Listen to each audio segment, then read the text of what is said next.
इस देश में डॉक्टर अंबेडकर एक ऐसे व्यक्ति हैं जिनकी मूर्ति हर शहर में लगती है, जिनका नाम हर पार्टी के नेता की जुबान पर है। बाबा साहब अम्बेडकर, अम्बेडकर जी, बाबा साहब अम्बेडकर, बाबा साहब अम्बेडकर, बाबा साहब अम्बेडकर, बाबा साहेब अम्बेडकर, बाबा साहेब अम्बेडकर, जिनके बिना कोई भी राजनीतिक पार्टी आज देश में चुनाव नहीं जीत सकती।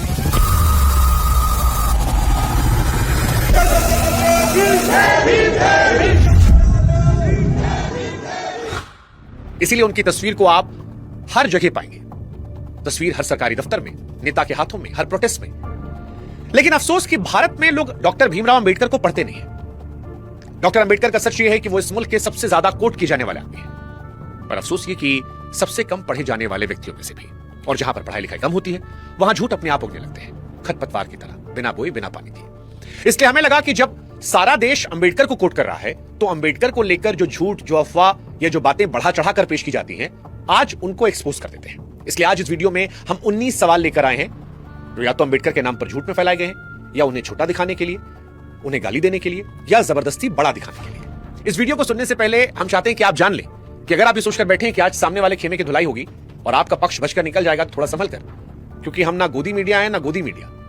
हाँ, हम दोनों ही गोद में नहीं बैठे हैं, और इसीलिए आप संभल कर बैठिएगा, क्योंकि जहां जहां टूटना बनता है वहां वहां आज टूटेगा, चाहे वो किसी का पक्ष हो।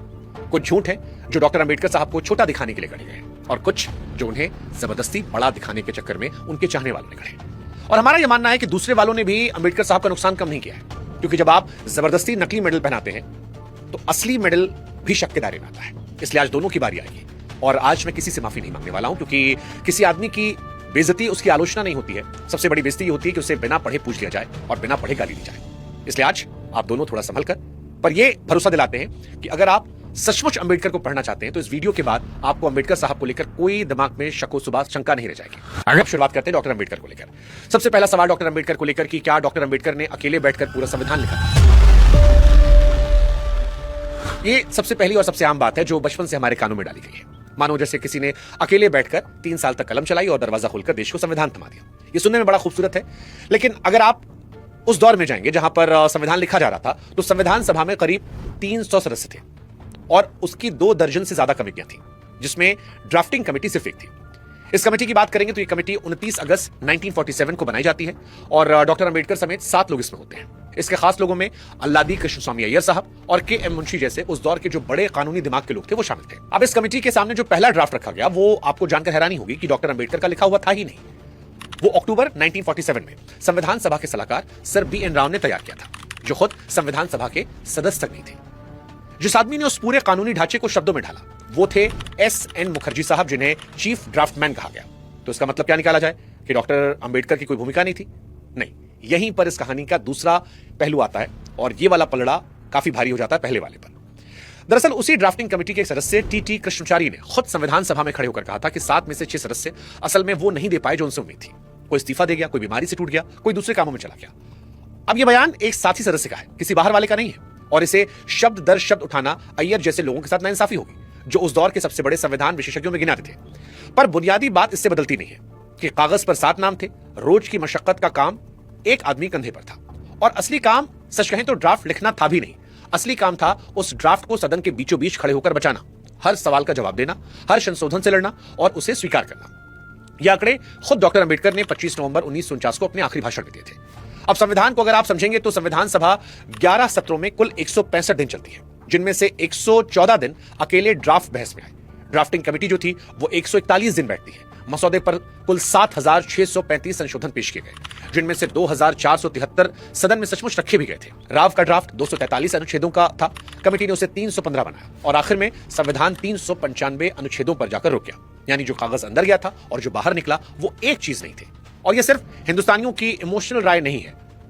संविधान पर दुनिया का सबसे बड़ा अध्ययन करने वाले ग्रेनवेल ऑस्टिन ने भी यह बात स्वीकारी थी, जो ना भारतीय थे ना किसी के खेमे के, और ऑस्टिन ने अंबेडकर की भूमिका की इसमें तारीफ की थी। इस पूरी प्रक्रिया के केंद्र में रखा था।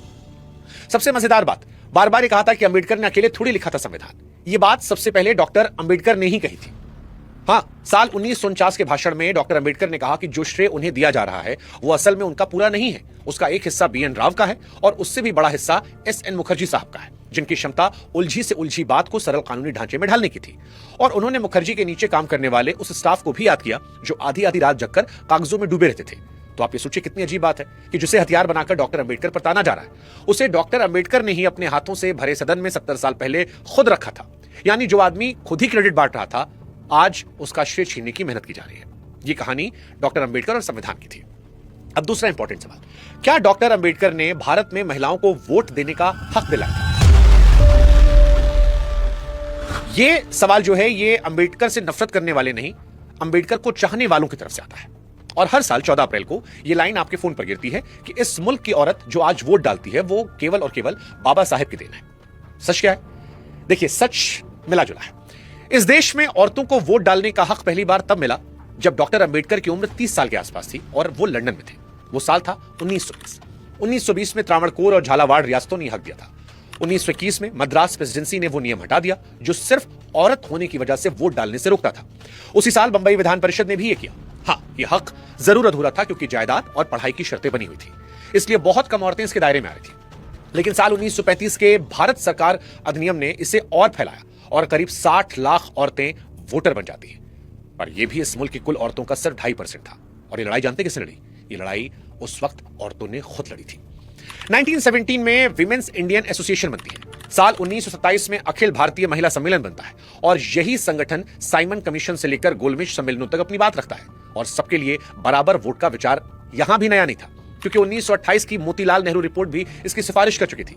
साल 1931 में कांग्रेस के कराची अधिवेशन का प्रस्ताव भी इसी बात पर मुहर लगा चुका था। यानी कुल मिलाकर अगर समझें तो जब संविधान सभा बैठती है तब तक यह सवाल तय हो चुका था, बस बचा हुआ काम उसे कानून की शक्ल देने का था। अब वो एक बात जो इस पूरे मिथक की हवा निकालती है और शायद किसी को पता हो, संविधान सभा की मौलिक अधिकारों की उपसमिति ने साफ कह दिया था कि सबके लिए बराबर वोट पर कोई समझौता नहीं होगा। 1948 के ड्राफ्ट में लिख दिया गया था कि लोकसभा का चुनाव एडल्ट वोटरों के अधिकार पर होगा। और जब यह बात सदन में आई तो इसका विरोध करने के लिए उस वक्त सिर्फ एक सदस्य खड़े हुए थे, बिहार से ब्रजेश्वर प्रसाद। और जैसे वो खड़े हुए, उस दौर के सभापति ने उन्हें याद दिलाया कि यह तय हो चुका है और इस पर कोई बहस नहीं हुई। इसके बाद एक भी सदस्य नहीं बोला, एक भी। अभी तस्वीर समझिएगा, दुनिया के जिस सबसे बड़े फैसले पर पश्चिम के मुल्कों में औरतें दशकों तक सड़कों पर लड़ती हैं, जेल जाती हैं, भूख हड़ताल पर बैठती हैं, वो फैसला इस सदन में बिना एक लफ्ज की लड़ाई के पास हो गया, क्योंकि वहां बैठा लगभग हर आदमी और वो 15 औरतें सब पहले से इस पर राजी थी। 26 नवंबर 1949 को यह अनुच्छेद 326 के रूप में मंजूर होता है और 26 जनवरी 1950 से लागू होता है और भारत में एक झटके में करीब 17 करोड़ नए वोटर बन जाते हैं। अब सवाल यह है कि फिर अंबेडकर की भूमिका क्या थी? भूमिका थी और असली थी। वो ड्राफ्टिंग कमेटी के अध्यक्ष थे। वो अनुच्छेद उन्हीं की कमेटी से होकर निकला था और मताधिकार का सवाल उनके लिए भी नया नहीं था। साल 1919 में साउथ बरो कमेटी के सामने अंबेडकर भी इसी सवाल पर गवाही दे चुके थे। पर इस अनुच्छेद के पीछे 20 साल की वो सामूहिक सहमति खड़ी थी जो किसी एक आदमी की नहीं थी।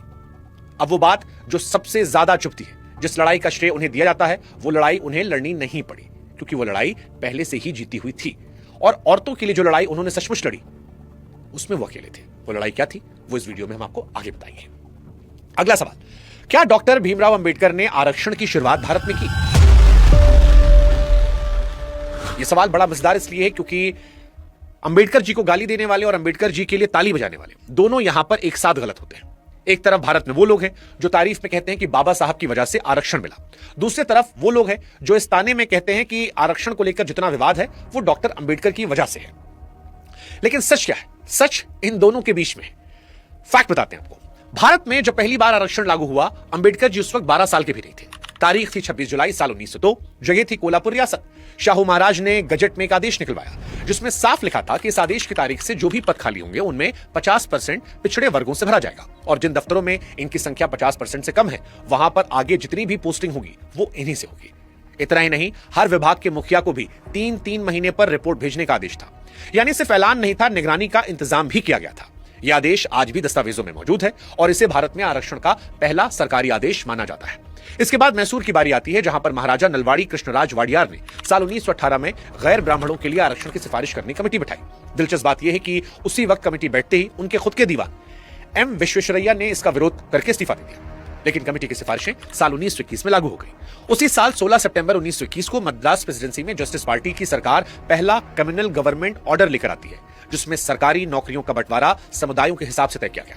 यह सारा कुछ अंबेडकर साहब के सार्वजनिक जीवन में उतरने से पहले की बात है। सवाल फिर अंबेडकर साहब ने किया क्या?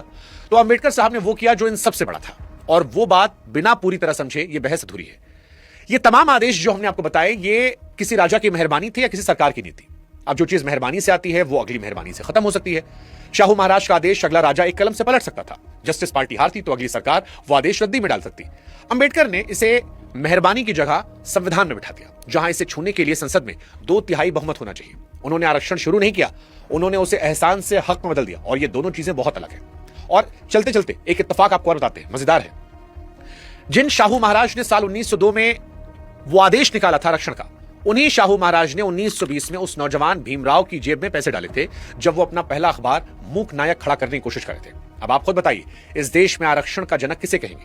उस राजा को जिसने पहला आदेश निकाला, अंबेडकर जी के अखबार के समय उसने पैसे दिए, या उन अंबेडकर जी को जिन्होंने उसे कागज से उठाकर हमेशा के लिए कानून बना दिया? फैसला आप पर छोड़ते हैं। लेकिन अगला सवाल इससे भी रोचक है। क्या डॉक्टर अंबेडकर ने आरक्षण सिर्फ 10 साल के लिए रखा? यह इस मुल्क का सबसे मेहनती मिथक है जो हर साल हर बहस में, हर व्हाट्सएप ग्रुप में आता है। लाइन भी आपको याद होगी कि अंबेडकर साहब ने 10 साल के लिए आरक्षण लाए थे और नेताओं ने वोट के चक्कर में से बढ़ा दिया।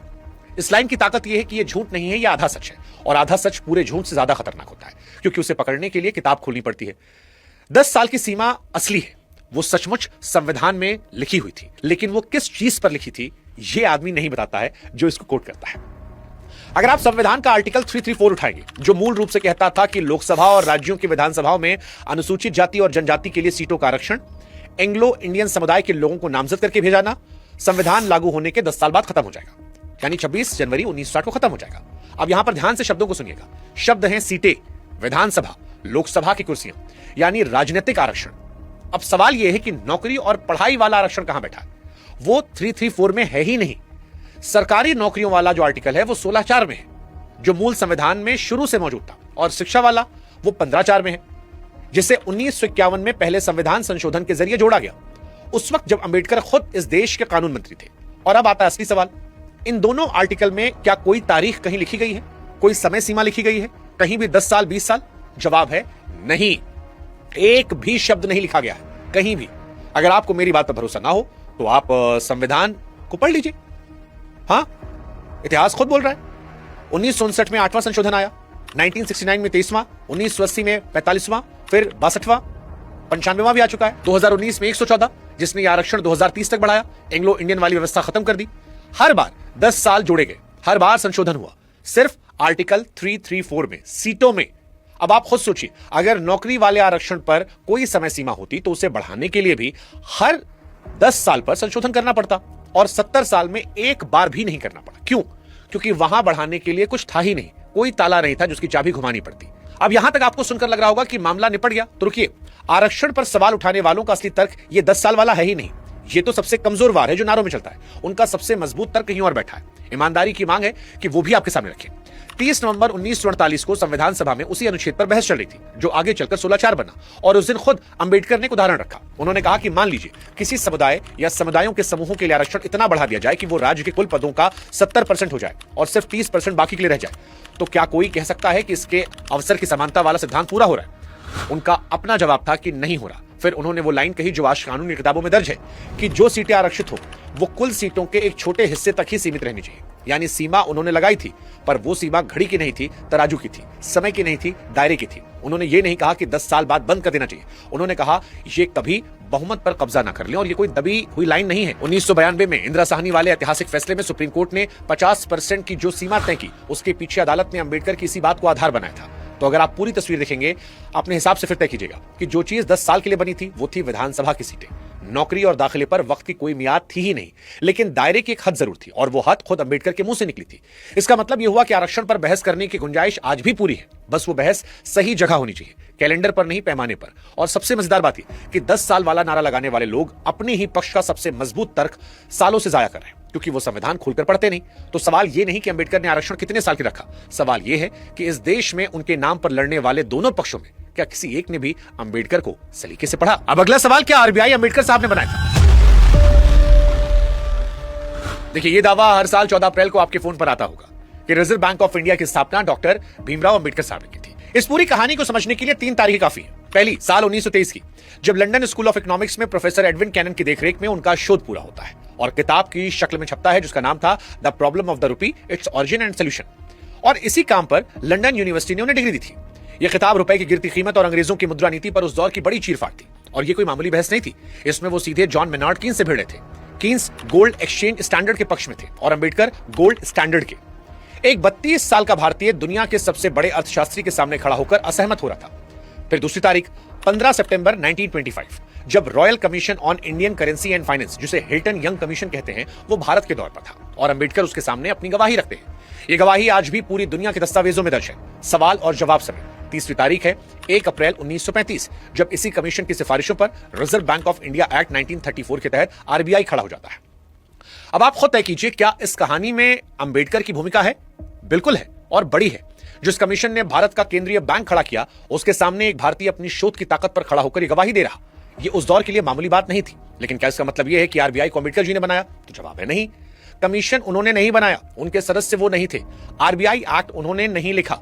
1935 में जब बैंक खड़ा हुआ तब वो सरकार में भी नहीं थे। और सबसे बड़ी बात यह कि यह बैंक जिस मुद्रा व्यवस्था पर बना, वो कई जगह उनकी बताई राह से अलग थी। इसलिए सही वाक्य बनता है कि रिजर्व बैंक की बुनियाद रखने वाली बहस में अंबेडकर साहब एक अहम आवाज थे। और यहीं पर एक सवाल आपको अपने आप से पूछना है कि जिस आदमी के असली कामों की लिस्ट इतनी लंबी है कि एक वीडियो में ना समा पाए, उसके सीने पर हमें एक नकली मेडल टांगने की जरूरत क्यों पड़ रही है? झूठी तारीफ किसी भी व्यक्ति की सबसे बड़ी दुश्मन होती है, और जिस दिन वो पकड़ी जाती है, सामने वाला उसी की आड़ में असली कामों पर भी सवाल खड़े करने लगता है। इसलिए इस दावे को आप आगे मत बढ़ाइएगा। अब एक और दावा, क्या अंबेडकर जी के पास 32 डिग्रियां थी और 64 विषयों में महारत हासिल थी? ये वो सवाल है जिस पर मुझे सबसे ज्यादा गालियां पड़ सकती हैं, लेकिन मैं फिर भी पूछूंगा। ये वाला मैसेज भी आपने बहुत सुना होगा। ये लिस्ट आपने देखी होगी, 32 डिग्रियों की पूरी सूची, 64 विषयों की महारत, कई भाषाओं का ज्ञान, और सब कुछ अंबेडकर जी के आसपास। तो पहले असली लिस्ट सुन लीजिए जो दस्तावेजों से निकलती है। बंबई यूनिवर्सिटी से उन्होंने बीए किया, उसके बाद कोलंबिया यूनिवर्सिटी से एमए किया, फिर लंदन स्कूल ऑफ इकोनॉमिक्स से एमएससी, लंदन से डीएससी 1923 में, और उसके बाद ग्रेजुएशन से बैरिस्टर एट लॉ, कोलंबिया से पीएचडी 1927 में। यानी 6 डिग्रियां जो उन्होंने पढ़कर, परीक्षा देकर, शोध करके कमाई। इसके अलावा 2 मानद उपाधियां, साल 1952 में कोलंबिया से एलएलडी और 1953 में उस्मानिया यूनिवर्सिटी से डी लिट। अब आप सब जोड़ लीजिए, ये होती है 8। खुद भारत सरकार के सूचना विभाग की 2024 की प्रेस जानकारी में ये गिनतियां आई थी। 5 डिग्री, 2 मानद उपाधियां। 32 का आंकड़ा किसी भी सरकारी या यूनिवर्सिटी के रिकॉर्ड से कहीं नहीं मिलता। अब सवाल कि फिर ये 32 आती कहां से है, ये वायरल कहां से हुई? यही मजा है। वो लिस्ट आप उठाकर देखेंगे, उसमें अलग अलग लाइनों में लिखा है MA in economics, MA in sociology, MA in history, MA in philosophy. अब ये 4 अलग अलग डिग्रियां नहीं हैं, ये एक ही एमए के अंदर पढ़े गए विषय हैं जिन्हें तोड़कर 4 अलग अलग खानों में डाल दिया गया है। उसी तरह उसमें बंबई, नागपुर, पंजाब, कर्नाटक, केरल, बड़ौदा, मैसूर और रंगून जैसी यूनिवर्सिटियों से एलएलडी गिना दी गई है, जिनका कोई रिकॉर्ड मौजूद नहीं है। और सबसे मजेदार बात ये, जो वेबसाइट ये लिस्ट छापती हैं, वो खुद अपनी ही लिस्ट के नीचे लिख देती हैं कि सही संख्या पक्के तौर पर पता नहीं, यानी छापने वाला भी जानता है कि वो क्या छाप रहा है। अब आते हैं उस तरफ जहां असली बात है। ये मिथक दुखद इसलिए नहीं है कि ये झूठ है, ये इसलिए दुखद है कि इसकी जरूरत ही नहीं थी।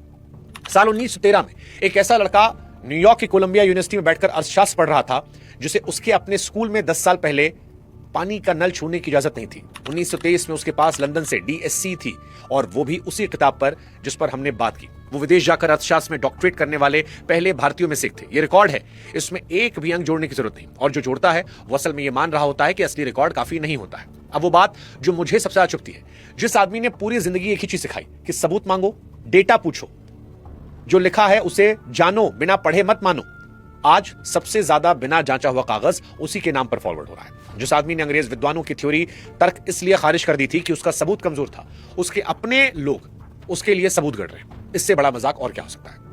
ये एक इंपॉर्टेंट पार्ट था। अब आते हैं अंबेडकर जी के अगले वायरल कोट पर। क्या अंबेडकर जी ने कभी यह कहा था कि मैं संविधान जला दूंगा?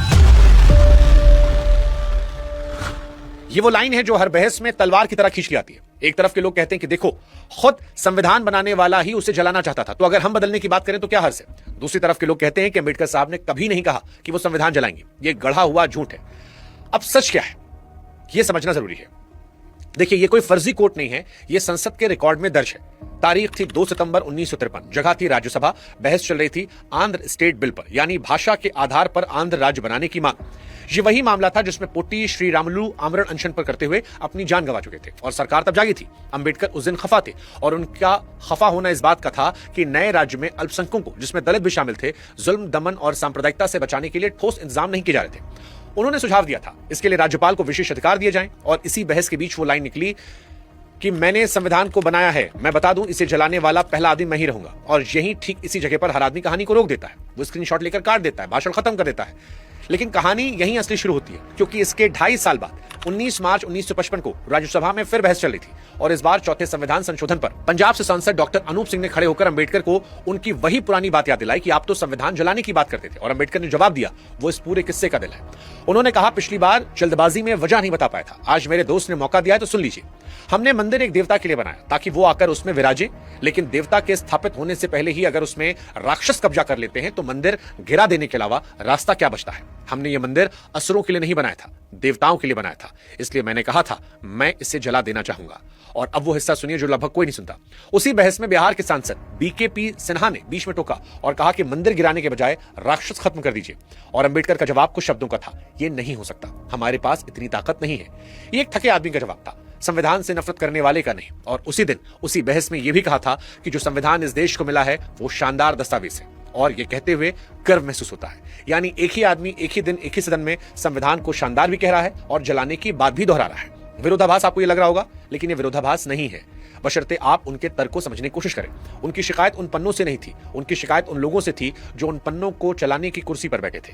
नाराजगी मंदिर से नहीं थी, मंदिर पर कब्जा जमाए लोगों से थी। और ये बात याद रखिएगा कि 1953 और 1955 की बात है, यानी उस दौर की जब वो हिंदू कोड बिल अटकने पर 1951 में मंत्री पद से इस्तीफा दे चुके थे और सरकार से उनका भरोसा लगातार टूट रहा था। ये गुस्सा घट नहीं रहा था, बढ़ रहा था। और इसे सब ठीक था, बस लागू करने में जरा दिक्कत थी कहकर हल्का कर देना उतनी ही बेईमानी होगी जितनी इसे संविधान के खिलाफ बताना। तो जो लोग ये आधी लाइन उठाकर कहते हैं कि संविधान बनाने वाले को खुद संविधान पसंद नहीं था, वो पूरी कहानी नहीं बता रहे। असली सवाल हालांकि इन दोनों से बड़ा है, और वो ये है कि अगर संविधान बनाने वाला आदमी अपने ही बनाए मंदिर को देखकर कह रहा है कि इस पर तो राक्षसों ने कब्जा कर लिया, तो 70 साल बाद हमें यह पूछने की हिम्मत करनी चाहिए नहीं कि आज उस मंदिर पर कौन बैठा है। अब अगला सवाल बड़ा इंपॉर्टेंट है, क्या डॉक्टर भीमराव अंबेडकर सिर्फ एक जाति के नेता थे? ये इस देश में सवाल सबसे ज्यादा सुविधा के साथ पूछा जाता है। कुछ लोग इसे तंज में पूछते हैं कि वो तो बस अपने समाज की बात करते थे, कुछ लोग इसे प्यार में मानते हैं कि वो हमारे समाज के मसीहा थे। और मजे की बात यह है कि दोनों मिलकर उन्हें एक ही डिब्बे में बंद कर देते हैं। एक कहता है कि सिर्फ इतने ही थे और दूसरा कहता है सिर्फ हमारे थे, और इसी चक्कर में उनका आधा जीवन कहीं गायब हो जाता है। तो आइए इसको भी समझते हैं। जुलाई 1942 में अंबेडकर वायसराय की एग्जीक्यूटिव काउंसिल में लेबर मेंबर बनते हैं, यानी उस दौर के हिसाब से देश के श्रम मंत्री, और अगले 4 साल तक इस कुर्सी पर रहते हैं। 27 नवंबर 1942 नई दिल्ली 7वां भारतीय श्रम सम्मेलन। उस वक्त इस मुल्क का कानून हफ्ते के 54 घंटे और दिन के 10 घंटे की इजाजत देता था। फैक्ट्री की जमीन पर हालात उससे बुरे थे। इसी सम्मेलन में 8 घंटे की शिफ्ट का प्रस्ताव आगे बढ़ाया गया और 1946 में फैक्ट्रीज एक्ट में संशोधन करके हफ्ते के घंटे 54 से घटाकर 48 कर दिए गए। यहीं पर एक बात समझना जरूरी है, क्योंकि इस पर सबसे ज्यादा बढ़ा चढ़ाकर बुलाता है। 8 घंटे की शिफ्ट का विचार अंबेडकर जी ने इजाद नहीं किया था। यह लड़ाई दुनिया भर के मजदूर 19वीं सदी से लड़े थे। 1919 यानी साल 1919 में ILO इसे अपना पहला अंतर्राष्ट्रीय मानक बना चुका था। तो सही वाकई है कि लड़ाई शुरू उन्होंने नहीं की, पर इस मुल्क में कानून की शक्ल देकर उसकी मेज पर उतारी। अब वो अपने आप में कोई छोटी बात नहीं है। इस दौर में औरत मजदूरों के लिए मातृत्व लाभ का इंतजाम हुआ, बराबर काम करने के लिए बराबर मजदूरी का सिद्धांत सामने रखा गया, प्रोविडेंट फंड का ढांचा खड़ा हुआ, रोजगार दफ्तर यानी एम्प्लॉयमेंट एक्सचेंज शुरू हुए, सामाजिक सुरक्षा का वो पूरा खाका बना जो 1948 में जाकर कर्मचारी राज्य बीमा यानी ESI की शक्ल में सामने आया। और आज आपकी कंपनी जो मेडिकल सुविधा देती है उसकी जड़ें यहीं दबी है। इसी दौर में दामोदर वैली से लेकर हीराकुड तक देश की बड़ी नदी घाटी योजनाओं का खाका बना। पानी और सिंचाई के लिए वो केंद्रीय आयोग बना जो आगे चलकर सेंट्रल वाटर कमीशन बना, और बिजली के लिए वो तकनीकी बोर्ड बना जो आगे चलकर बिजली ढांचे की बुनियाद बना। यानी चाहे बांध हो, बिजली हो, पानी हो, इनकी जो व्यवस्था आज हम देखते हैं उसका नक्शा उस आदमी की मेज पर था जिसे हम सिर्फ एक जाति का नेता कहकर कोने में बिठाते हैं। यहां एक बात ईमानदारी की भी, क्योंकि इस वीडियो काम बढ़ा चढ़ाकर बोलना नहीं है। ये सारे फैसले अकेले किसी एक आदमी के नहीं थे, उस काउंसिल में और भी लोग थे। अंग्रेजी सरकार अपनी जरूरतों से चल रही थी और युद्ध का दबाव भी एक बड़ी वजह था कि मजदूरों को खुश रखना पड़े। पर विभाग उनके पास था, फाइल उनकी मेज से गुजरती थी और दिशा उन्होंने तय की। इसे अंबेडकर ने अकेले कर लिया कहना गलत होगा, और अंबेडकर का इसमें कुछ भी नहीं था, वो इससे बड़ा झूठ होगा। अब वो लड़ाई जिसका वादा हमने इस वीडियो की शुरुआत में किया था, आप याद कीजिए, औरतों को वोट देने का हक अंबेडकर ने पूरी तरह से नहीं दिलाया, कानून बनाया था, लेकिन औरतों के लिए एक लड़ाई अंबेडकर साहब ने लड़ी थी जिसमें वो हार गए थे। वो लड़ाई थी हिंदू कोड बिल।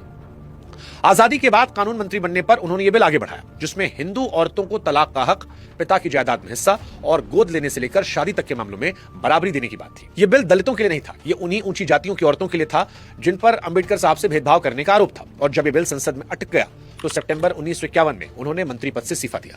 10 अक्टूबर 1951 को अपनी बात सबके सामने रखी। अब आप ठहर कर सोचिए, कुर्सी छोड़ना आसान काम नहीं होता और वो कुर्सी उस आदमी ने छोड़ी जिसके पास खोने को सबसे ज्यादा था, और छोड़ी भी किसके लिए? उन औरतों के हक के लिए जो उनकी अपनी जाति की नहीं थी। ये वो कहानी है 14 अप्रैल की किसी फॉरवर्ड में नहीं मिलती, क्योंकि उसमें जीत है। ऐसे आदमी को एक जाति के डिब्बे में बंद करना क्या उसका अपमान नहीं है? सोचिएगा, क्या ये हमारी अपनी नजर का छोटा होना नहीं है? बड़ा इंपॉर्टेंट सवाल है ये। और फिर बताएगा, क्या अंबेडकर किसी एक जात के थे? हैं? सोचिएगा। अगला सवाल, क्या डॉक्टर अंबेडकर अंग्रेजों के एजेंट थे? यह आरोप आज भी चलता है और इसके पीछे 3 बातें गिनाई जाती हैं। पहली, कि वो गोलमेज सम्मेलनों में लंदन जाकर बैठते थे जबकि कांग्रेस पहला सम्मेलन बहिष्कार कर रही थी। दूसरी, कि उन्होंने दलितों के लिए अलग वोटर लिस्ट और अलग उम्मीदवार वाली व्यवस्था मांगी जिससे समाज बढ़ता। तीसरी, 1942 में उन्होंने अंग्रेजी सरकार की काउंसिल में मंत्री पद ले लिया, वो भी उसी साल जब भारत छोड़ो आंदोलन चल रहा था और कांग्रेस के हजारों लोग जेल में थे। अब आरोप को उसके सबसे मजबूत रूप में रखा गया। अब इसका जवाब आपको बताते हैं। 20 नवंबर साल 1930 लंदन, पहला गोलमेज सम्मेलन। वहां खड़े होकर अंबेडकर साहब ने जो कुछ कहा था वो आज भी सम्मेलन के सरकारी रिकॉर्ड में दर्ज है। उन्होंने कहा कि वो 4 करोड़ 30 लाख लोगों की तरफ से बोल रहे हैं, यानी ब्रिटिश भारत की कुल आबादी के 5वें हिस्से की तरफ से। फिर उन्होंने अंग्रेजों के मुंह पर कहा, उनके जख्म आज भी खुले पड़े हैं और भरे नहीं हैं, जबकि ब्रिटिश राज के 150 साल गुजर चुके हैं। और उन्होंने ये भी कहा कि वो अंग्रेजों पर बेरुखी का इल्जाम नहीं लगाते, बल्कि उनका नतीजा यह है कि अंग्रेज इस समस्या का हल करने के काबिल नहीं है। और सबसे बड़ी बात, उन्होंने साफ कहा कि दलित समाज आजादी की मांग अपने बाकी देशवासियों के साथ पूरी तरह खड़ा है। जब तक सत्ता उनके हाथ में नहीं आती, उनकी शिकायतें कोई नहीं दूर कर सकता। अब उल्टी बात देखिए, जिस मंच पर जाने के लिए उन्हें आज तक अंग्रेजों का पिट्ठू कहा जाता है, उसी मंच पर अंग्रेजी राज को नाकाबिल बताया और 150 साल को बेकार बताया। एजेंट अपने मालिक के घर जाकर मालिक की खिल्ली उड़ा सकता है? अब आते हैं 1942 पर, जो असली आरोप है। जब लाखों लोग जेल जा रहे थे तब उन्होंने अंग्रेज सरकार की कुर्सी क्यों ली? इसका जवाब समझने के लिए उनकी सोच का वो हिस्सा समझना पड़ेगा जो आज भी असहज करता है। उनकी लड़ाई में दुश्मन एक नहीं थे, एक अंग्रेज और दूसरी जाति। और उनका हिसाब यह था कि अंग्रेज तो एक दिन चले जाएंगे, जाति नहीं जाएगी। जिस दिन अंग्रेज जाएंगे, अगर उससे पहले उनके लोगों के हाथ कोई हक, कोई कानून, कोई हिस्सेदारी नहीं होगी, तो एक मालिक की जगह दूसरा मालिक आकर बैठ जाएगा और उनके लिए कुछ नहीं बदलेगा। इसलिए उन्होंने वहां जगह बनाई जहां कानून बनते थे, और उस मेज से जो निकला वो हमने अभी गिनाया। 8 घंटे की शिफ्ट, मातृत्व लाभ, प्रोविडेंट फंड, रोजगार दफ्तर। ये किसी वफादारी का इनाम नहीं था, ये 4 साल की मेहनत का नतीजा था। और वो कुर्सी 1946 में उन्होंने खुद छोड़ी। और इस आरोप का आखिरी जवाब वक्त ने खुद दिया कि अगर वो सचमुच अंग्रेजों के आदमी होते तो 1947 में अंग्रेजों के जाते ही उनका करियर खत्म हो जाना चाहिए था। पर हुआ क्या? इसका उल्टा। आजाद भारत की पहली सरकार ने उन्हें कानून मंत्री बनाया। उसी संविधान सभा ने उन्हें ड्राफ्टिंग कमेटी का अध्यक्ष चुना, जिसमें बहुमत उसी कांग्रेस का था जिससे जिंदगी भर वो बढ़ते रहे। एजेंटों को आजादी के बाद इनाम नहीं मिलते, हिसाब मिलता है। पर यहां पर एक बात ईमानदारी की भी, अगर वोटर लिस्ट की मांग असली थी और उस पर उस दौर में गहरी असहमति थी, बहुत लोगों को लगता था कि इससे समाज का बंटवारा पक्का हो जाएगा, और ये डर बेवजह नहीं था। ये बहस उस वक्त भी जायज थी और आज भी जायज है। लेकिन असहमति और गद्दारी में जमीन आसमान का फर्क होता है। किसी की रणनीति से असहमत होना एक बात है और उसे विदेशी ताकत का एजेंट कह देना दूसरी बात है। पहली में बहस होती है, दूसरी में बहस खत्म हो जाती है, और शायद यही असली मकसद होता है। अब अंबेडकर को लेकर एक रोचक सवाल, क्या अंबेडकर को अंबेडकर नाम एक ब्राह्मण ने दिया था? क्या ऊंची जातियों ने उन्हें खड़ा किया? देखिए, यह सवाल कभी अकेला नहीं आता, यह 3 सवाल के पैकेज में आता है।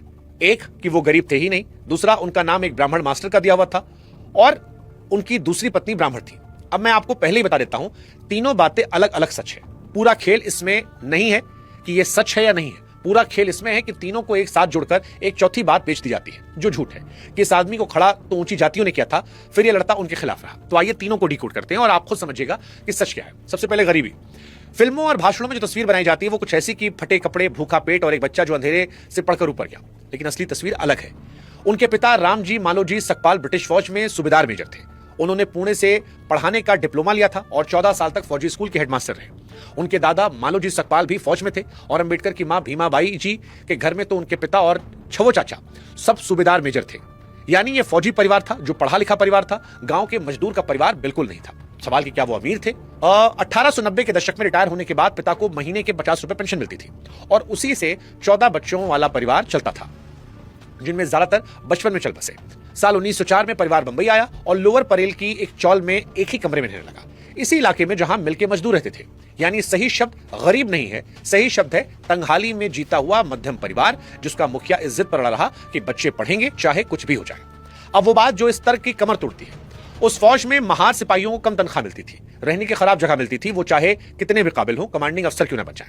यानी सूबेदार मेजर बन जाना बराबरी नहीं थी, एक छत वाली नौकरी थी जिसके ऊपर दरवाजा पहले से बंद था। इसलिए ये मिथक टूटने से उनकी कहानी छोटी नहीं बल्कि और बड़ी होती है, क्योंकि अगर उनका दुश्मन सिर्फ गरीबी होती तो पैसा आते ही मामला खत्म होना चाहिए था। पर हुआ क्या, 1917 में वो अमेरिका और लंदन से पढ़कर विदेश की डिग्रियां लेकर बड़ौदा रियासत में ऊंचे ओहदे पर नौकरी करने पहुंचे। उस वक्त वो हिंदुस्तान के सबसे पढ़े लिखे लोगों में से एक थे और उस आदमी को शहर में रहने के लिए एक कमरा तक नहीं मिला, क्योंकि जाति पता चलते ही दरवाजे बंद होते थे।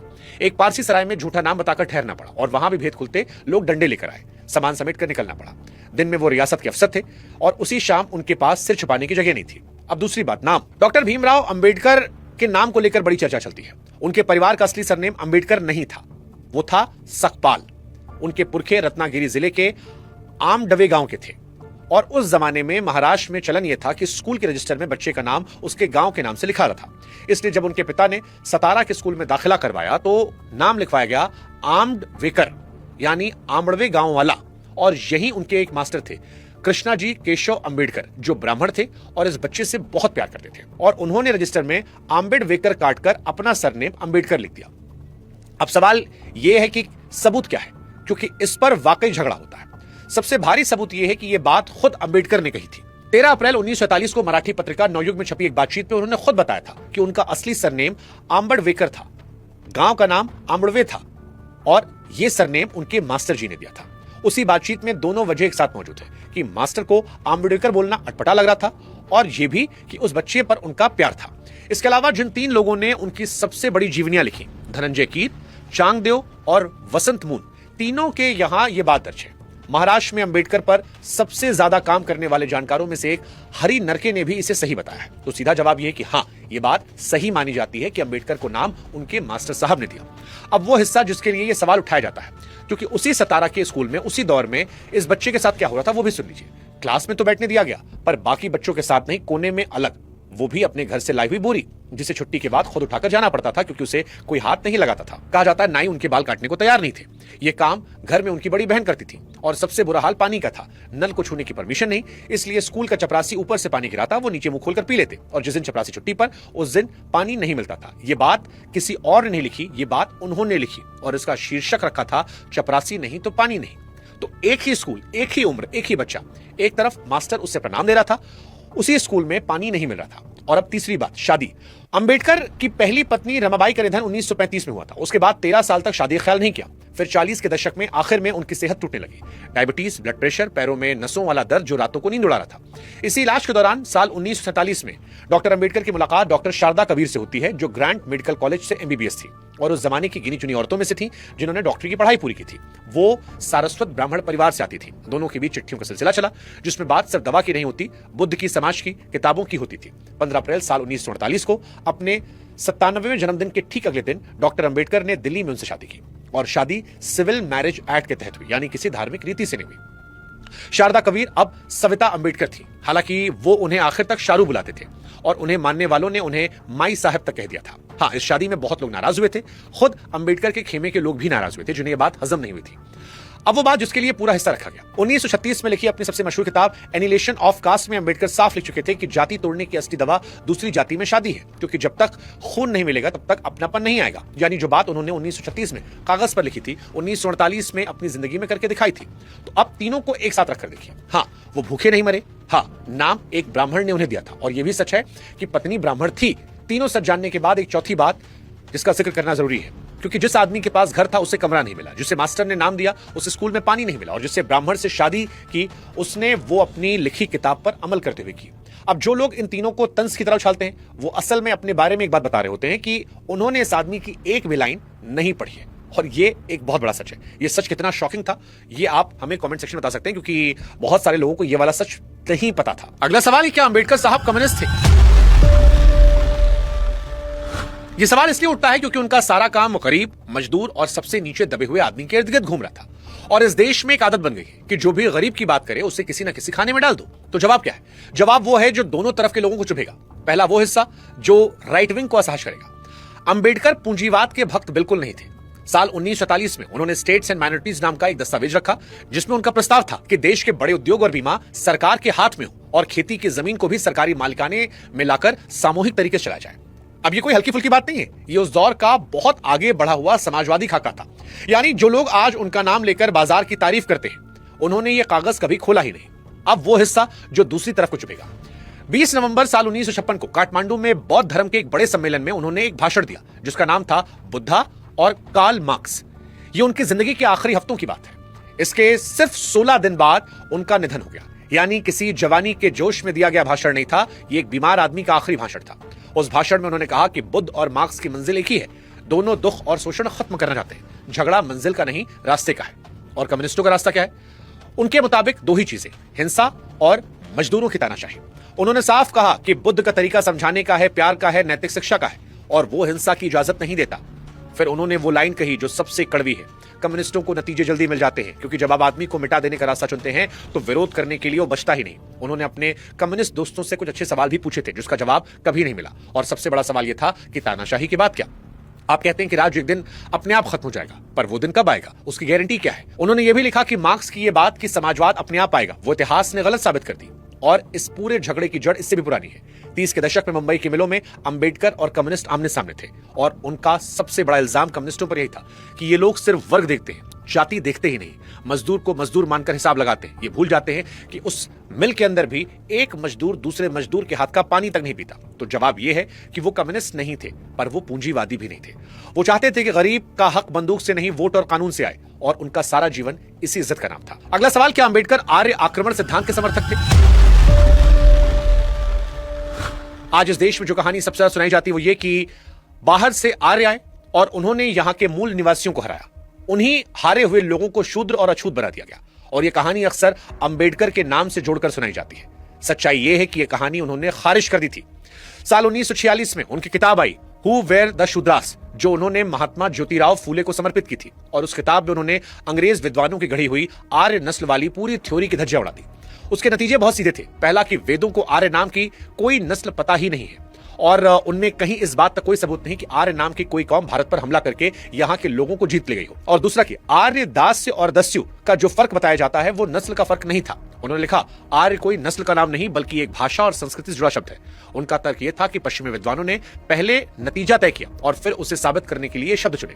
यानी ये जांच नहीं थी, जांच का नाटक था। और फिर उन्होंने वो बात लिखी जो आज भी चौंकाती है कि ब्राह्मण और अछूत एक ही नस्ल के लोग हैं।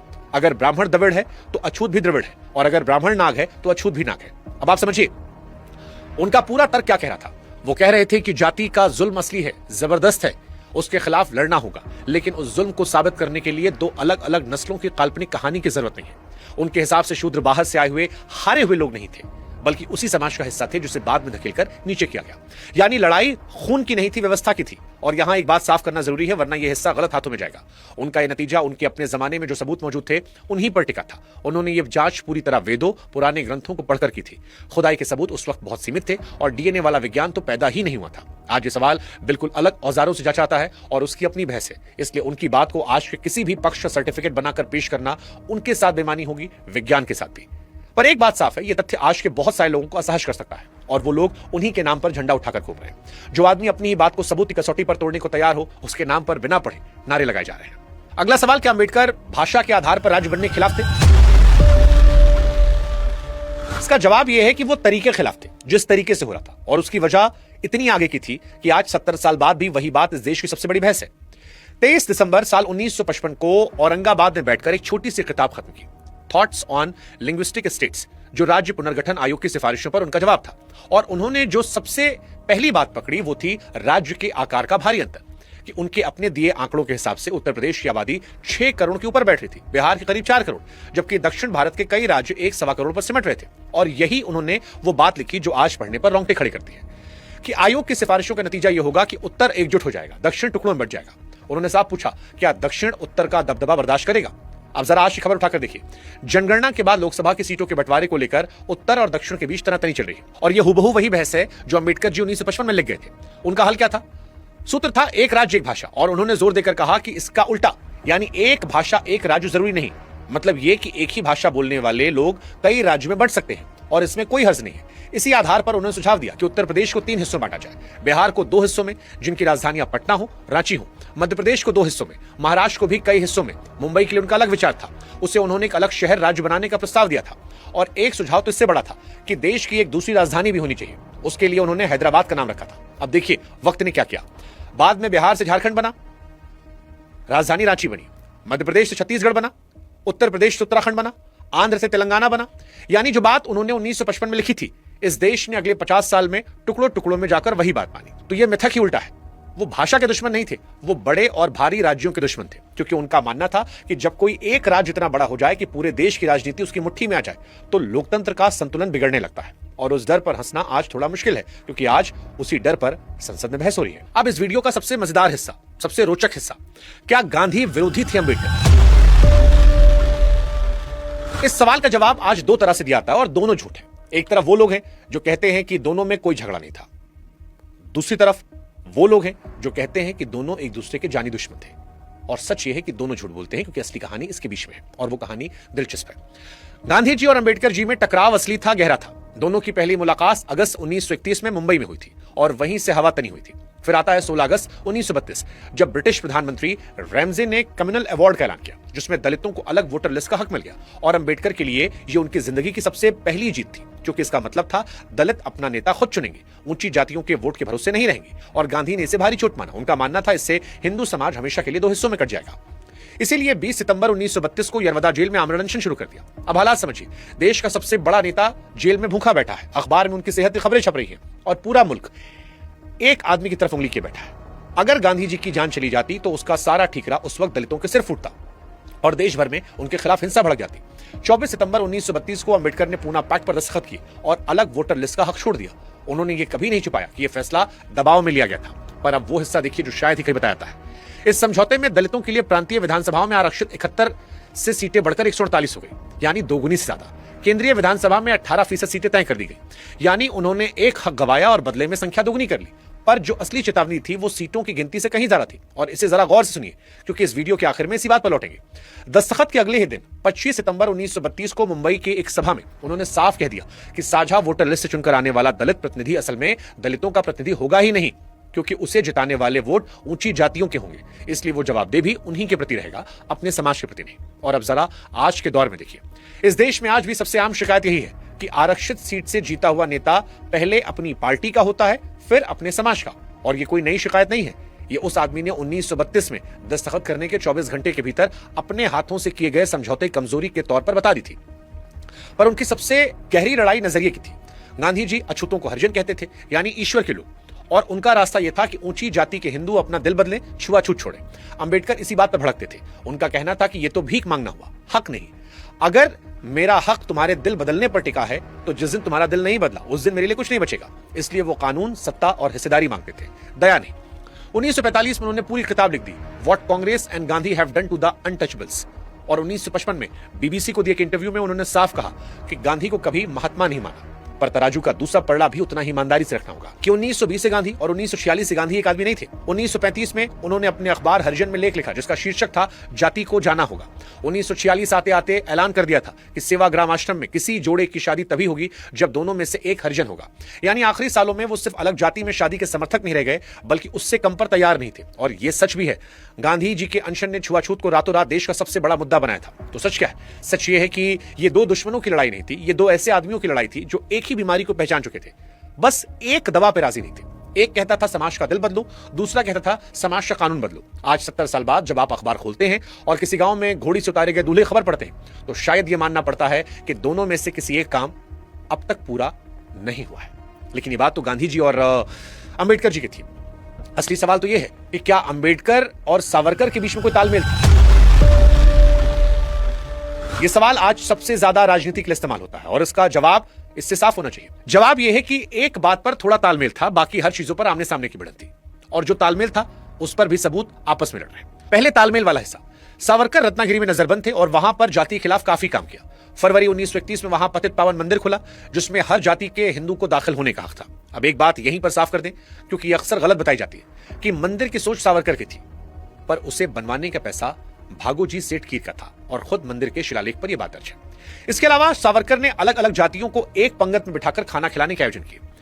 22 फरवरी साल 1933 को छुआछूत का पुतला भी जलवाया गया। अब वो चिट्ठी जो आज सबसे ज्यादा उछाली आती है, धनंजय कीर, जिन्होंने अंबेडकर और सावरकर दोनों की जीवनी लिखी, उन्होंने अपनी किताब में अंबेडकर की एक चिट्ठी दर्ज की जिसमें अंबेडकर सावरकर के सामाजिक सुधार वाले काम की तारीफ करते हैं। पर उसी चिट्ठी में वो एक शर्त भी जोड़ते हैं कि सिर्फ छुआछूत हटाना काफी नहीं है, अगर अछूतों को हिंदू समाज के असली हिस्सा बनाना है तो पूरी जो व्यवस्था है वर्ण की उसे तोड़ना होगा। यानी वो पूरी सीढ़ी जिसमें ब्राह्मण सबसे ऊपर, शूद्र सबसे नीचे। और अब वो हिस्सा जो साथ में कहीं बताया नहीं जाता कि कीर की किताब को इतिहासकार पूरी तरह सच नहीं मानते, क्योंकि वो सावरकर के प्रशंसक जीवनी लेखक थे। और इससे भी बड़ी बात यह कि खुद अंबेडकर के अखबार जनता में पतित पावन मंदिर की आलोचनाएं भी छपी थी। यानी एक तरफ तारीफ वाली चिट्ठियां हैं, दूसरी तरफ उन्हीं के अखबार की आलोचना, और जो लोग इनमें से सिर्फ एक दिखाते हैं वो अधूरा सच बता रहे हैं।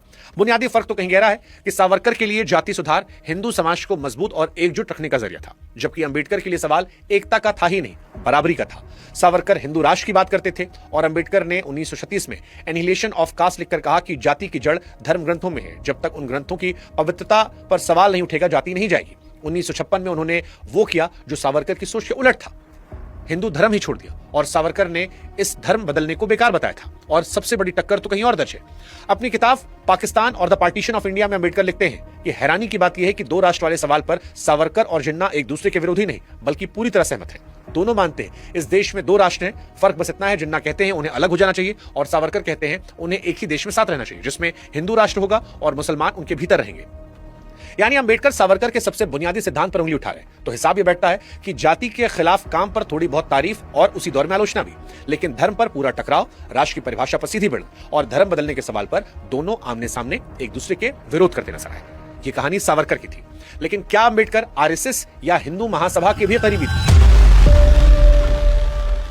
यह भी दावा 14 अप्रैल के आसपास जोर पकड़ता है और इसके पीछे 3 बातें रखी जाती हैं। पहला, 1947 में पुणे के एक आरएसएस शिविर में अंबेडकर गए थे और वहां संघ के संस्थापक हेडगेवार से मिले थे। दूसरा, कि संघ से जुड़े दत्तोपंत ठेंगड़ी उनकी पार्टी के सचिव रहे और संघ की तरफ से यह भी बताया जाता है कि 1954 में भंडारा चुनाव में वो उनके चुनावी एजेंट भी थे। और तीसरी, कि 1952 के चुनाव में मध्य प्रदेश में उनकी पार्टी का जनसंघ के साथ तालमेल था। तो पहले ईमानदारी से यह मान लीजिए कि इनमें से पहली 2 बातें पूरी तरह हवा में नहीं है। शिविर वाली बात संघ के अपने रिकॉर्ड में है, उस दौर के कुछ लोगों की लिखी यादों में दर्ज है, जिसमें एक अनुसूचित जाति से आने वाले सांसद बाला साहेब सालुंके भी हैं, जिन्होंने 12 मई 1939 की तारीख तक लिखी है। और संघ की तरफ से सबसे मजबूत तर्क दिया जाता है कि यह बात अंबेडकर के जीते जी खुलेआम कही जाती रही और उन्होंने इसका खंडन भी कभी नहीं किया। तो यह तर्क वाकई वजनदार है और इसका सीधा जवाब यही है कि किसी जगह चले जाना, उस विचार का साथी हो जाना 2 अलग चीजें हैं। अंबेडकर उस दौर में हर दरवाजे पर गए थे, वो कांग्रेस से मिलते थे, अंग्रेजों की काउंसिल में भी बैठे, मुस्लिम लीग से बात की, क्योंकि उनके पास अपने लोगों के लिए कोई भी रास्ता ठुकराने की सहूलियत नहीं थी। तो अब असली सवाल यह कि उनकी अपनी लिखी हुई राय क्या थी और वो क्या मौजूद है। साल 1951 में उन्होंने अपनी पार्टी शेड्यूल्ड कास्ट फेडरेशन का चुनावी घोषणा पत्र खुद लिखा था। उसमें साफ साफ दर्ज है, फेडरेशन हिंदू महासभा या आरएसएस जैसी किसी भी प्रक्रियावादी पार्टी से, यानी समाज को पीछे ले जाने वाले किसी भी पार्टी से कोई गठबंधन नहीं करेगी। और वो यही नहीं रुके, उसी घोषणा पत्र में कम्युनिस्ट पार्टी को भी बाहर रखा, ये कहते हुए कि उसका मकसद आजादी और संसदीय लोकतंत्र को खत्म करके तानाशाही को लाना है। और ये कोई सुनी सुनाई बात नहीं है, ये महाराष्ट्र सरकार की छापी हुई उन रचनाओं वाली किताब में दर्ज है। अब जनसंघ वाली बात, जहां एक बारीकी है जो दोनों तरफ के लोग छोड़ देते हैं कि जिस घोषणा पत्र में उन्होंने मना किया था उसमें नाम हिंदू महासभा और आरएसएस का है, जनसंघ का नहीं। जनसंघ तो अक्टूबर 1951 में बना ही था, इसलिए मामला पूरी तरह साफ नहीं है। और जो इसे 100% दावे सदाते हैं वो आपसे कुछ छुपा रहे हैं। पर सबसे बड़ा सबूत चुनावी हिसाब किताब में नहीं मिलता, उनके विचारों में मिलता है। और पाकिस्तान और द पार्टीशन ऑफ इंडिया में उन्होंने साफ लिखा कि अगर इस देश में हिंदू राष्ट्र कायम हो गया तो वो इस मुल्क के लिए सबसे बड़ी आफत होगी और उसे हर कीमत पर रोका जाना चाहिए। तो आखिर में मामला सबूत के दर्जे पर आकर टिकता है। एक तरफ वो किस्से हैं जो दूसरों ने उनके बारे में लिखे बरसों बाद अपनी अपनी याद से, और दूसरी तरफ वो कागज जो खुद लिखा, खुद छपवाया, अपने नाम के साथ जनता के सामने रखा। इतिहास में दोनों का वजन बराबर तो नहीं होता, लेकिन जब पार्टीशन ऑफ इंडिया का जिक्र कर दिया है तो अंबेडकर को लेकर सबसे रोचक सवाल, क्योंकि आजकल देश में दलित, ओबीसी, मुस्लिम को लेकर एक कॉम्बिनेशन बनाया जाता है और बाबा साहब अंबेडकर का जिक्र किया जाता है। और ये विरोध करने वालों की तरफ सवाल आता है कि बाबा साहब तो मुसलमान विरोधी थे। तो सवाल, क्या डॉक्टर अंबेडकर मुस्लिम विरोधी थे? ये इस वीडियो का सबसे नाजुक सवाल है और सबसे ज्यादा कांट छांट कर इस्तेमाल किया जाने वाला, इसलिए मैं पहले ही कह रहा हूं पूरा सुनिएगा, क्योंकि बीच में से काटा गया कोई टुकड़ा उल्टा मतलब देगा। तो सीधा जवाब पहले रख देता हूं, वो पाकिस्तान के विरोधी नहीं थे, उन्होंने बंटवारों को 2 बुरे रास्तों में कम बुरा रास्ता बताया था। और वो मुसलमानों के विरोधी नहीं थे, वो हर उस समाज के कड़े आलोचक थे जो अपने भीतर सुधार करने से इंकार करते। अब सबूत, साल 1940 में उनकी किताब आई थॉट्स ऑन पाकिस्तान, जिसका 1945 वाला बड़ा संस्करण पाकिस्तान और द पार्टीशन ऑफ इंडिया कहलाया। और यह जान लीजिए कि पाकिस्तान की मांग पर उस दौर में लिखी गई यह सबसे बड़ी और सबसे बारीक किताबों में से एक है। कांग्रेस इस मांग को सिरे से ठुकरा रही थी और अंबेडकर बैठकर इसका पूरा हिसाब किताब लगा रहे थे, आबादी का, फौज का, माली हालत का, सरहद का। उनका नतीजा क्या निकला? उनका नतीजा यह था कि अगर मुसलमान मुल्क चाहते हैं अलग तो उन्हें दे देना चाहिए। उनका तर्क भावुक नहीं था। वो कहते थे कि जिस फौज और जिस देश में एक बड़ी आबादी की वफादारी पर लगातार सवाल बना रहेगा वो देश को भीतर से कमजोर करेगा। इससे बेहतर है कि अलग होना साफ साफ हो जाए और दोनों अपने अपने घर में मजबूत रहे। और उन्होंने यह भी लिखा कि अगर बंटवारा हो तो आबादी की अदला बदली भी होनी चाहिए, वरना दोनों तरफ अल्पसंख्यक फंसे रह जाएंगे।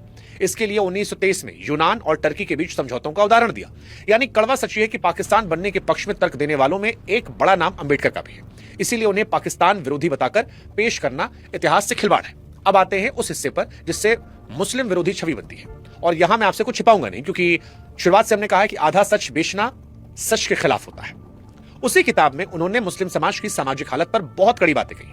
उनकी पर्दा प्रथा पर, समाज सुधार आंदोलन के ना होने पर, धार्मिक नेताओं की राजनीति पर पकड़ पर, और इस बात पर भी कि मुसलमानों के भीतर भी ऊंच नीच और जाति जैसा भेदभाव मौजूद है। अब यहां मैं साफ कर दूं कि कुछ जगहों पर उनकी भाषा सिर्फ रिवाजों की आलोचना तक नहीं रुकती, वो एक राजनीतिक समुदाय के तौर पर मुस्लिम राजनीति के बर्ताव पर भी सख्त होती है। और जिसने किताब पढ़ी है वो जानता है कि वो पन्ने नर्म नहीं है, और यही पन्ने आज सोशल मीडिया पर सबसे ज्यादा स्क्रीनशॉट में वायरल होते हैं। तो फिर सवाल कहां बनता है? सवाल वहां बनता है जहां लोग रुक जाते हैं, और इसका जवाब तुलना में नहीं तरीके में है। उनका तरीका यह था कि हर समाज को उसकी अपनी सामाजिक व्यवस्था के तराजू पर तोलो, चाहे वो अपना हो या पराया, और किसी को छूट मत दो, क्योंकि उनके हिसाब से सुधार से इंकार ही किसी समाज की सबसे बड़ी बीमारी थी। इस तराजू में सिर्फ एक पलड़ा उठाकर उसे मुस्लिम विरोध कह देना उसके पूरे तरीके को समझने से इंकार करना है। और अगर आपको इस तरीके का सबूत चाहिए तो उसी किताब में अक्सर उन्हीं अध्यायों में मौजूद है जहां उन्होंने हिंदू समाज की उससे भी कड़ी चीरफाड़ की है। अगर आप एनिहिलेशन ऑफ कास्ट या फिर रिडल्स इन हिंदुइज्म उठा लेंगे तो वहां जो लिखा है उसके सामने मुस्लिम समाज वाली आलोचना हल्की लगने लगती है। साल 1927 में उन्होंने मनुस्मृति जलाई थी, किसी और की किताब नहीं। और एक सावधानी जो इस किताब को पढ़ने वाले हर आदमी को बरतनी चाहिए कि इसमें कई जगह वो पहले दूसरों के तर्क विस्तार से रखते हैं, फिर उन्हें काट देते हैं। इसलिए जो लाइन आपको वायरल तस्वीर में दिखती है वो कई बार उनकी अपनी राय नहीं होती, वो किसी और का पक्ष होता है जिससे अगले पन्ने पर वो तोड़ने वाले हैं। और दोनों खेमे यही खेल खेलते हैं। अब वो तथ्य जो इस पूरे सवाल की हवा निकालता है। साल 1946 में संविधान सभा के चुनाव हुए। अंबेडकर बंबई से हार गए क्योंकि वहां कांग्रेस ने उनका रास्ता रोक दिया था। यानी संविधान लिखने वाला आदमी उस सभा में नहीं पहुंच पा रहा था। तब बंगाल से एक आदमी आगे आया, जोगेंद्रनाथ मंडल, जो नाम शुद्ध समाज से थे और अंबेडकर की पार्टी के बंगाल प्रमुख थे। और उन्होंने जेसोर खुलना की सीट का इंतजाम करवाया जिसमें मुस्लिम लीग का सहयोग शामिल था। यहां एक बारीक समझिए, क्योंकि इस पर बहुत गलत बातें फैलाती हैं कि संविधान सभा के सदस्य आम जनता नहीं चुनती थी, उन्हें उस वक्त की सूबाई विधानसभाओं में बैठे विधायक चुनते थे। यानी ये किसी मुस्लिम मतदाता का वोट नहीं था, ये बंगाल विधानसभा में बैठे मुस्लिम लीग के विधायकों का समर्थन था। पर बात का वजन फिर वही रहता है कि संविधान सभा में अंबेडकर का पहला दाखिला मुस्लिम लीग के समर्थन से हुआ था। और फिर वक्त पलटी मारी, बंटवारे में जोर शोर और खुलना पूर्वी पाकिस्तान चले गए।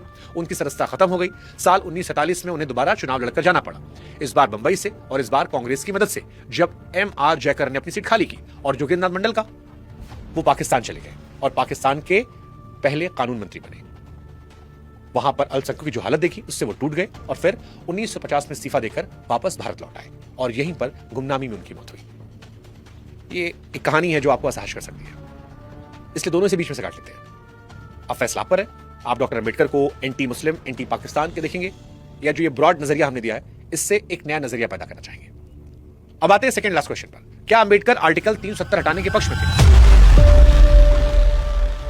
पिछले कुछ सालों में एक कोट बार बार सामने आया हुआ जिसमें अंबेडकर शेख अब्दुल्ला से कहते हैं कि आप चाहते हैं भारत कश्मीर की रक्षा करे, सड़कें बनाए, अनाज दे, बराबर का दर्जा दे, लेकिन भारत के किसी नागरिक कश्मीर में कोई हक ना मिले। और फिर वो कहते हैं कि कानून मंत्री होने के नाते वो अपने देश के हितों के साथ ऐसी गद्दारी नहीं करेंगे। अब ये कोट संसद तक पहुंच चुका है, बड़े बड़े नेताओं के भाषणों लेखों में छपा है। तो सवाल यह है कि आया कहां से? इसकी पूरी पड़ताल सुनिए, क्योंकि ये अपने आप में सबक है। अंबेडकर के लिखे हुए उनके भाषणों में, संविधान सभा की बहसों में कहीं भी यह बात दर्ज नहीं है। इस कोर्ट का सबसे पुराना निशान 1991 मिलता है, यानी अंबेडकर की मौत के 35 साल बाद, जब एक पत्रिका के संपादकीय में एक वरिष्ठ नेता बलराज मधोक के जुबानी बयान के हवाले से यह बात छपी गई थी।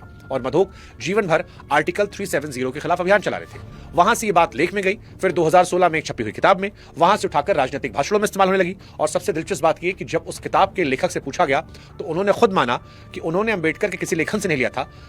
यह भी माना कि हो सकता है इसे किसी राजनीतिक मकसद से गढ़ा गया हो। अब यहां पर एक बात साफ कर दें, क्योंकि कहानी किसी एक पार्टी की नहीं है। जब 2019 में आर्टिकल 370 हटाया गया तो इसी कोर्ट का सहारा लेकर उनका समर्थन उन दलित राजनीति करने वाली पार्टियों ने भी किया जो खुद को अंबेडकर की सबसे बड़ी वारिस बताती है। यानी बिना जांचे इस्तेमाल करने का काम हर तरफ से हुआ। अब जो बात पक्के तौर पर दर्ज है वो सुनिए। आर्टिकल 370 जो उस वक्त ड्राफ्ट में 306A के नाम से था, संविधान सभा में 17 अक्टूबर 1949 को एन गोपाल स्वामी अयंगार ने पेश किया था, जो खुद जम्मू कश्मीर के दीवान रह चुके थे। अंबेडकर ने इसे पेश नहीं किया था। उस दिन की बहस में उनका कोई भी भाषण रिकॉर्ड में नहीं मिलता। तो ईमानदार जवाब क्या है? ईमानदार जवाब यह है कि इस अनुच्छेद के मामले में रिकॉर्ड खामोश है। इस बात का कोई सबूत नहीं है कि उन्होंने इसका विरोध किया, ना ही सबूत है कि समर्थन किया। और जब रिकॉर्ड खामोश होता है तो ईमानदारी कहती है कि खामोश रहे, ना कि मरे हुए आदमी के मुंह में अपनी लाइन डाल करते। और ये इस वीडियो का बहुत बड़ा सबक है कि जब कोई आदमी इतना बड़ा हो जाए कि हर पक्ष उसे अपना बताना चाहे, उसके नाम पर बोलना चाहे, तो पहले उसकी अधूरी बातें उठाई जाती हैं, फिर काटी हुई बातें, और कई बार वो बातें भी जो वो कहता भी नहीं है। और अब आते हैं आखिरी सवाल पर, क्या डॉक्टर अंबेडकर कभी चुनाव नहीं हारे? आज इस देश में डॉक्टर अंबेडकर की तस्वीर हर पार्टी के मंच पर है। हर नेता हर इलेक्शन में बिना अंबेडकर का नाम इस्तेमाल किए भाषण नहीं देता। तो आपको क्या लगता है कि डॉक्टर अंबेडकर अपने जमाने में कितने बड़े नेता रहे? सच थोड़ा अलग है। 1952 में आजाद भारत का पहला आम चुनाव होता है और अंबेडकर बंबई नॉर्थ सेंट्रल में खड़े हुए खुद जवाहरलाल नेहरू उस सीट पर प्रचार करने आए। नतीजा यह निकला कि संविधान लिखने वाले आदमी को 1,23,000 वोट मिले और उसे हराने वाले को 1,38,000, यानी करीब 15,000 वोटों का फासला। अब सुनिए हराया किसने था? जीतने वाले का नाम था नारायण सदोबा, कांग्रेस के उम्मीदवार, और यह आदमी खुद अनुसूचित जाति से थे। उससे भी बड़ी बात, वो एक वक्त खुद अंबेडकर के निजी सहायक थे। अब वो बात याद कीजिए जो आपने इसी वीडियो में सुनी थी, जिसका वादा मैंने किया था। 25 सितंबर 1932 को पूना पैक्ट पर दस्तखत करने के 24 घंटे बाद इसी आदमी ने मुंबई की एक सभा में कहा था कि साझा वोटर लिस्ट से जीतकर आने वाला प्रतिनिधि दलितों का असली प्रतिनिधि नहीं होगा, क्योंकि उसे जिताने वाले वोट ऊंची जातियों के होंगे और वो जवाबदेह भी उनके प्रति होगा। 20 साल बाद उसी व्यवस्था के तहत ठीक वैसा एक उम्मीदवार खड़ा किया गया और वो जीत गया। यानी जो चेतावनी उन्होंने अपने हाथों से किए गए समझौते में की थी, इसका पहला शिकार डॉक्टर अंबेडकर खुद बने। अब इस तस्वीर को बड़े पैमाने पर देखिए। जिस आदमी ने इस देश के हर नागरिक के वोट को संविधान में बिठाया, जिसने आरक्षित सीटों का पूरा ढांचा अपने हाथ से लिखा, जिसने खुद बताया कि इस ढांचे में छेद कहां पर है, उसे उसी के छेद से बाहर किया गया। हार के बाद अंबेडकर ने सार्वजनिक रूप से इस नतीजे पर सवाल भी उठाया था और कहा था इसकी जांच होनी चाहिए। 2 साल बाद 1954 में उन्होंने भंडारा उपचुनाव लड़ा और इस बार सिर्फ हारे नहीं, बल्कि इस बार वो तीसरे नंबर पर आए। लोकसभा में वो कभी नहीं पहुंच पाए, संसद में गए तो राज्यसभा के रास्ते, और आखिरी सांस तक वहीं रहे। 6 दिसंबर 1956 को उनका निधन हुआ और इस देश का सबसे बड़ा नागरिक सम्मान भारत रत्न उन्हें साल 1990 में मिला, यानी मरने के 34 साल बाद। तो आज जब आप किसी मंच पर उनकी तस्वीर देखें और नीचे खड़ा नेता उन्हें भगवान बता रहा हो, तो याद रखिएगा कि जिस आदमी को आज हर पार्टी अपना बताती है, उसे उसके अपने जमाने में 2 बार हराया गया और उसका सम्मान करने में 34 साल लगे। अब इन 19 सवालों के बारे में हमने आपको बताया, और अगर आप इतना सुनने के बाद भी अब तक वीडियो में बने हुए हैं, तो आज आपने देखा होगा कि डॉक्टर अंबेडकर को लेकर कितना झूठ गढ़ा गया कि अकेले कुछ नहीं लिखा, अंग्रेज के आदमी थे, एक जाति के नेता थे, मुसलमानों के दुश्मन थे। आपने ये भी देखा कि पक्ष में कितना झूठ गया। आरबीआई को बनाया, 32 डिग्रियां थी, औरतों को वोट दिलाया, 370 पर वो कहा जो कहा नहीं। और दोनों झूठ की जड़ एक ही है। दोनों तब पैदा होते हैं जब कोई आदमी इतना बड़ा हो जाए कि उसका नाम काम आने लगे, उसकी किताब किसी के काम ना रहे। जिस आदमी ने अपनी पूरी जिंदगी एक ही बात लगा दी कि सबूत मांगो, स्रोत पूछो, जो लिखा है बिना जांचे मत मांगो, उसी के नाम पर आज इस मुल्क में सबसे ज्यादा बिना जांचे कागज घूम रहा है। और शायद इसलिए उसे पढ़ना जरूरी है, क्योंकि जिस आदमी को पूजा जाने लगता है उसे पढ़ा जाना बंद हो जाता है। और अंबेडकर के साथ ये देश यही कर रहा है। उनकी मूर्तियां हर चौराहे पर लगाई गई हैं, उसकी किताबें हर अलमारी बंद की गई हैं। आज इन 19 सवालों के बाद अगर आप में से कुछ लोग उनकी एक किताब भी खोलकर पढ़ लेंगे तो मैं समझूंगा वीडियो पर काम आ गया। और अगर लोग भविष्य में जब झूठ आएगा तो ये वीडियो फॉरवर्ड कर देंगे तो मैं समझूंगा ये वीडियो काम कर गया। डॉक्टर अंबेडकर का कौन सा काम ऐसा है जो आपको सबसे ज्यादा इंस्पायर करता है? कमेंट सेक्शन आपका इंतजार कर रहा है। जय हिंद, जय भारत, नमस्कार।